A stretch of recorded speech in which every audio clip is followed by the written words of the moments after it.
Muy buenos días amigos que sintonizan BPI TV, ya cuando son las 11:30 de la mañana desde la ciudad de Caracas reporta Andrés Fornelino y nosotros continuamos con esta cobertura informativa desde la ciudad capital a propósito de una organización, de un volanteo, de una actividad que ha realizado de calle la Organización de Derechos Humanos Foro Penal Venezolano. Su director Gonzalo Imiota en este momento ofrece declaraciones sobre esta actividad. Escuchemos parte de su testimonio, de su declaración en relación a esta actividad, en relación a los presos políticos en Venezuela. Nos llama mucho la atención que las cifras que nosotros estamos evidenciando en este pequeño volante prácticamente casero que hicimos nosotros mismos ya son conocidas por mucha gente. Es decir, el fenómeno de la persecución, de la prisión por motivos políticos en Venezuela es conocido por todos los venezolanos y asumido como propio por todos los venezolanos. Y eso es un poco la idea de esta actividad, reforzar ese sentimiento, reforzar esa visión que se tiene sobre la persecución, porque el día de mañana puede ser cualquiera de nosotros el que resulte perseguido.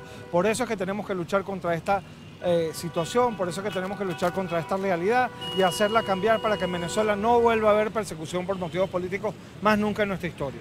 ¿Cuál es la cifra actual que se maneja de presos políticos? Al día de hoy tenemos presos, formalmente encarceladas 237 personas, pero esa cifra es importante, pero hay que también contrastarla con las más de 7.000 personas que al día de hoy tienen ya averiguaciones penales abiertas y están restringidas en su libertad a través de medidas cautelares. Y además tenemos que hablar de otra cifra que es importantísima, que es el elevadísimo número de venezolanos que han tenido que salir del país, que ya no pueden volver a pisar su tierra porque son perseguidos. Por eso es que nosotros siempre proponemos que una solución a la persecución política sea omnicomprensiva, es decir, abarque no solamente a los presos que por supuesto merecen atención prioritaria, sino también a los perseguidos y a los exiliados. Solamente haciendo cesar desde todo punto de vista la persecución que sufre cada uno de estos bloques es que vamos a acabar definitivamente con la persecución. Señor Gonzalo, ¿tienen una cifra estimada de estas personas que han tenido que salir a otros países por esta persecución política?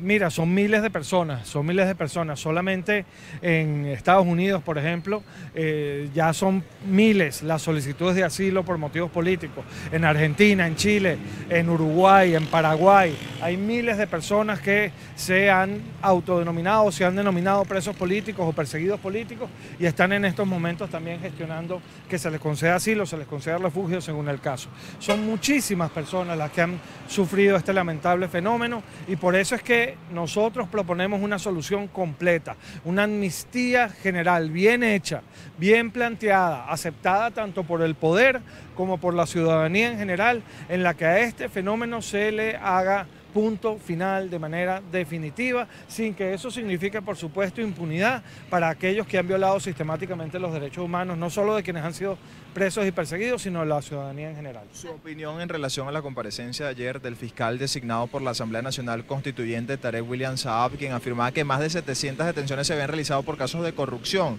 y alegaba que no tenían que ver con la gestión anterior de la fiscal Luisa Ortega Díaz.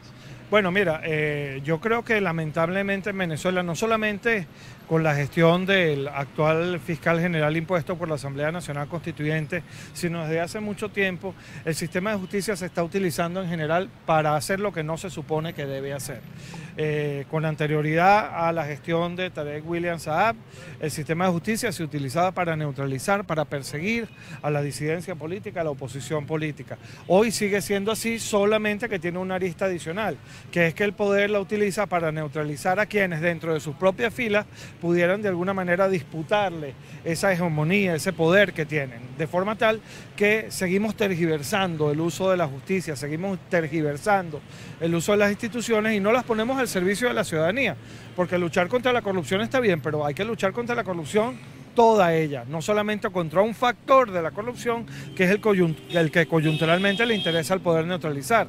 Habría que investigar el fenómeno global. Por ejemplo, el mismo presidente Nicolás Maduro ha sido acusado en reiteradas oportunidades de haber incurrido supuestamente en actos de corrupción. Si eso es verdad o no, yo no lo sé, pero hay que investigarlo. ¿Por qué eso no se investiga y por qué otros casos sí se investigan? Esa es la pregunta que nos tenemos que hacer todos los venezolanos. Con respecto al caso de la fiscal Luisa Ortega Díaz, que hizo mención de que ella sintió presión por Diosdado Cabello para conceder la privativa de libertad contra Leopoldo López y otros presos políticos, y ahora a este momento ella se expresa y dice esto. ¿Qué opinión merece usted? Bueno, eso no es nuevo, que los fiscales, los funcionarios policiales, los jueces se sienten presionados y son presionados para cumplir sus funciones no de acuerdo a la Constitución y la ley, sino de acuerdo a lo que es una línea política. Eso no es nuevo.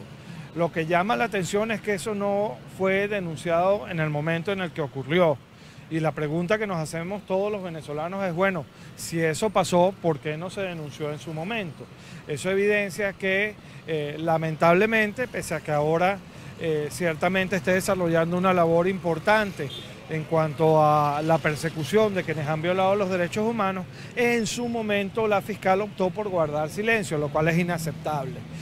Si quizás hubiese hablado en su momento, muchísimas situaciones y detenciones arbitrarias de las que tenemos hoy conocimiento y que aún perduran, no se hubieran presentado. El punto es que esto no es nuevo. Eladio Aponte Aponte, por ejemplo, denunció en su momento lo mismo. Otros miembros del Ministerio Público que incluso están asilados en el exterior han denunciado también lo mismo. Jueces y personas en general vinculadas al Poder Judicial y al sistema de justicia venezolano tienen muchos años denunciando lo mismo. Esto no es más que un eslabón más de una cadena que ya comprueba que en Venezuela el sistema de justicia se está utilizando como un arma de persecución de la disidencia de la oposición, como un arma de intolerancia y no como un instrumento para garantizarnos a todos los venezolanos la seguridad jurídica y la seguridad incluso hasta personal. Los niveles, por ejemplo, de impunidad que hay en materia de delitos comunes, no hablemos de violaciones a los derechos humanos, sino delitos comunes, nos demuestran claramente que en Venezuela, por haberse tergiversado al sistema de justicia y por habérsele puesto al servicio de un proyecto político que no de la Constitución y la ley, sencillamente no está cumpliendo con sus funciones. Y lo que ha dicho la fiscal es sencillamente una corroboración más de eso. Lamentable que no lo haya dicho en su momento, y hay que decirlo con todas sus letras. Irresponsable que no lo haya dicho en su momento, porque eso ha podido evitar muchos daños que se han causado indebidamente a muchísimas personas. Pero el punto es que esto sirve para corroborar lo que se viene diciendo desde el Foro Penal Venezolano desde hace años. La justicia en Venezuela no funciona porque es un instrumento en manos de los poderosos para controlar a todo el que se le oponga, a todo el que disienta de sus políticas y de sus líneas políticas. Doctor Imiot, pareciera que la comunidad internacional está muy atenta a lo que ocurre en relación a crímenes de lesa humanidad en Venezuela. Ya se abre incluso este caso, las investigaciones en la Corte Penal Internacional. ¿Va a contribuir la organización Foro Penal Venezolano sobre algunos de estos casos? ¿Va a elevarlo a esta comunidad internacional? ¿Cuáles puntualmente? Bueno, yo quiero recordar que el Foro Penal Venezolano, en aquel momento, bajo la figura de la ONG Vive, fuimos los primeros que en el año 2004 acudimos al Tribunal Penal Internacional, a la Fiscalía ante el Tribunal Penal Internacional, para denunciar lo que ya para nosotros en ese momento en Venezuela eran evidentes crímenes de lesa humanidad. A partir de ese momento hemos venido sustanciando, en la medida en que han sucedido acontecimientos que pueden ser competencia de la Corte Penal Internacional, hemos venido sustanciando y ampliando ese expediente. Y sí, hemos venido ampliando las informaciones, ampliando el expediente Venezuela, y lo vamos a seguir haciendo. Ese ha sido nuestro trabajo. Recordemos que son muchísimos los casos en los que ciertamente pareciera haberse cometido un crimen de lesa humanidad, no solamente durante la gestión de Maduro, también durante la gestión del fallecido presidente Hugo Chávez Frías. De manera tal que este es un expediente muy amplio que abarca muchas cosas y que además hay que manejarlo de esa manera, con esa perspectiva histórica, porque uno de los elementos de los crímenes de lesa humanidad es la sistematicidad. Es decir, hay que probar que esto ha respondido a una política sistemática, planificada y continua del Estado y que no se ha tratado de hechos aislados. Y eso es lo que nosotros hemos venido haciendo desde 2004 hasta acá. De manera tal que sí, hemos llevado muchísimos casos y vamos a seguir llevando casos para allá. Este año pudiese incrementarse las cifras en relación al año 2017 a perseguidos políticos. Le pregunto esto porque ya hemos visto en días recientes las protestas por falta de medicamentos, pacientes trasplantados sin medicinas y que han perdido órganos, incluso muchos de ellos han fallecido. ¿Pudiese incrementarse el número de persecución política en Venezuela? Sí, definitivamente. Según nuestras estadísticas, está muy claro que la represión y la prisión y persecución política guardan una relación directa entre protestas y represión. Es decir, en la medida en que hay más protestas hay más represión y en la medida en que hay más protestas aumenta el número de presos y de perseguidos políticos. La situación económica, social que estamos viviendo ha dado lugar a que la gente salga a protestar con incluso mucha más frecuencia de la que uno pudiera anticipar. En todo el país ocurren protestas por diferentes razones todo el tiempo. Esto va a incrementar definitivamente el número de presos y de perseguidos políticos. ¿Por qué? Porque al gobierno le interesa consolidar una narrativa falsa según la cual aquí no está pasando nada.